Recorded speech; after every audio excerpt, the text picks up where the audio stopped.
నేను కొణిదెల పవన్ కళ్యాణ్ అనే నేను శాసనం ద్వారా నిర్మితమైన భారత రాజ్యాంగం పట్ల నిజమైన విశ్వాసం విధేయత చూపుతానని, భారతదేశ సార్వభౌమాధికారాన్ని సమగ్రతని కాపాడుతానని,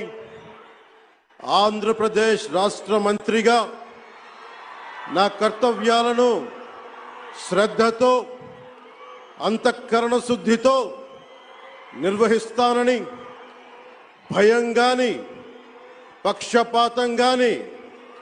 రాగద్వేషాలు గాని లేకుండా రాజ్యాంగాన్ని శాసనాలని అనుసరించి ప్రజలందరికీ న్యాయం చేకూరుస్తా